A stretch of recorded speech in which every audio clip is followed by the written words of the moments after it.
Hi, welcome to my channel.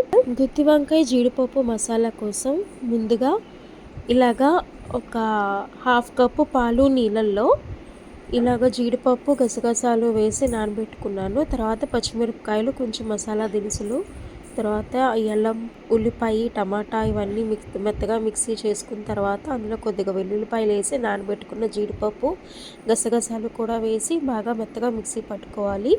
ఇలా mixie పట్టుకున్న దాంట్లో వంకాయలు ఆల్రెడీ స్టఫింగ్ చేసుకొని పక్కన పెట్టుకోవాలి. ఇప్పుడు స్టవ్ ఆన్ చేసి కుక్కర్ ప్యాన్ పెట్టి అందులో జీలకర్ర, ఉల్లిపాయలు, ఎండుమిరపకాయలు, ఒక చిన్న దాల్చిన చెక్క, యాలకులు, లవంగాలు వేసి కూరుకున్న వంకాయలు కూడా అందులో వేసేయాలి.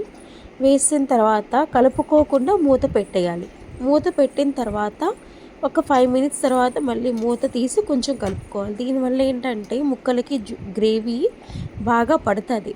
వెంటనే కలిపేయడం వల్ల విడిపోతాయి వంకాయలు, అలాగే టేస్ట్ కూడా పట్టదు వంకాయలకి. తర్వాత కొంతసేపటికి మిగిలిన గ్రేవీ కూడా వేసి మెత్తగా కలుపుకొని, గ్రేవీ వేసుకున్న తర్వాత ఒక పెద్ద గ్లాస్ వాటర్ వేసానండి నేను. మీరు కూడా మీకు ఎంత గ్రేవీ కావస్తే అంత వాటర్ వేసుకోండి, మర్చిపోవద్దు.